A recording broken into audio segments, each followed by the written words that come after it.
Hello, this is Virtualis, a chess noob, learning and having fun with chess. Today I got to play a super fun game of the Vienna Gambit. I simply love playing the Vienna Gambit. When the opponent accepts a gambit, it's just so fun. Some of the lines are so ridiculous, mad, and even nasty, in a good way. Please enjoy. Let's start off first with the review. This is chess.com's algorithm. I played reasonably well, I think. 85% accuracy, opponent about 67%. Mostly commanding lead, though I did make one blunder, and we'll see that in context. But I also had a brilliant move in this game as well. Let's move on now to the analysis. So I played white in this game, opponent with the black pieces, e4, e5, knight c3, beginning of the Vienna game. Opponent played knight f6, and of course the Vienna Gambit with f4. So let's go.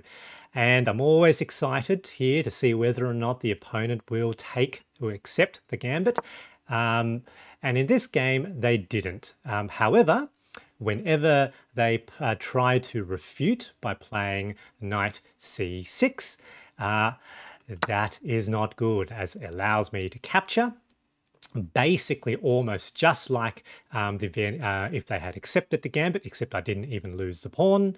Opponent captures. Now with d4, knight moves back, and of course I can now play e5 with an attack on the knight. Now here, the best move for black is simply to undevelop the knight. So here, here, here, here. These are all squares which are defended by my pieces. However, the opponent here didn't want to retreat their knight, and so attempted to pin the pawn to my king. And in this situation, probably the best move is to unpin with the bishop, and of course the knight then is still under threat. However, in some other lines, particularly when the knight is not there, it's often best to unpin with the queen, because that will now sort of pin, pin the queen, the opponent's queen, to their king. However, the knight is already here, and that doesn't exactly work because you do need the queen to protect that pawn. However, I sort of forgot that, so I quickly rushed out a move. Only took 5 seconds to make the move. I sort of realized afterwards, oh, hold on, that pawn's hanging. So opponent captures. You would notice that white is actually still ahead in this point. Now that knight now looks like it's really strong because it attacks my queen, also attacks the pawn on c2, which of course comes with check and forks the king and the rook. However, here I thought, no, this is probably still okay for me. So I was just going to capture, create a new threat, and I was pleased to see that was the best move. And now it's kind of like, a standoff, isn't it? If they take my queen, I take their queen. So they decide to take with check. Which was probably not a bad move. Stockfish thought that just queen captures queen was best, but there's barely any difference between those two moves. Here is where I make a blunder.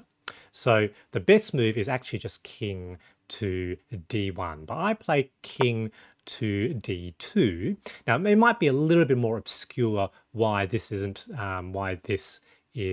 not the best move.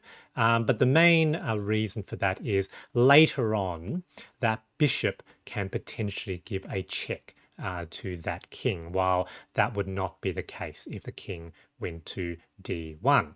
Now, I'm not too worried with the opponent's knight capturing my rook. That rook wasn't doing very much. It wasn't really participating in the game. That knight is very, very active. And once they've captured the rook, that knight is in jail because they can't come back here without being captured. So I thought that was potentially okay for me. And I still potentially had this knight, potentially doing the same thing and also protecting that pawn, which is now all the way onto the 6th rank. So they captured. Here I captured back with bishop. Opponent captured my rook with knight as expected, and here I played knight d5. And this is what I mentioned before. Now, potentially, the opponent does have a check here, which sort of means I lose a move in tempo. However, things are things are risky for black. It looks like I've got a potential capture there with check as well. Here, my opponent thought for some time, and then they make the wrong move. Now, how long did they think for? Yeah, so almost a couple of minutes. The best move here for black is to move the king, so lose the right to castle, but use the king to protect the c7 pawn. Because they want to they need that bishop to maintain protection of that pawn. Otherwise, that capture becomes very strong. However, they make the wrong move. They play bishop d6, thinking that they're protecting that pawn.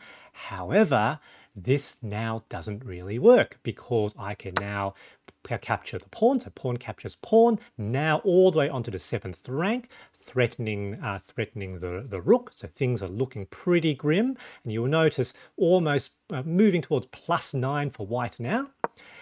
They move the rook to g8, but now that comes with check, forking the king and the rook, and the king can't even go back to protect because that's those two squares are covered by the pawn. Forced to move to d8. Now I capture the rook. Opponent tries to threaten the pawn. However, I can now block with the knight, and this was apparently rated a brilliant move. Now almost +20 for white. So captures, promote to queen, king forced to make that move, capture the pawn. Here the opponent plays, I think, a random pawn move. That was probably not the best move for them because now I've got queen to e4 with check, forking the king and the other rook. So that rook is now lost. And at this point, the opponent opted to resign. So things are looking pretty bad for them. So good game, GG. This very short Vienna Gambit game had blunders, brilliant moves, and everything in between. I just love these aggressive games with weird and unexpected positions. If I didn't make the mistake on move 7 with queen e2, white was already in a winning position. I hope you enjoyed this video, and thanks for watching.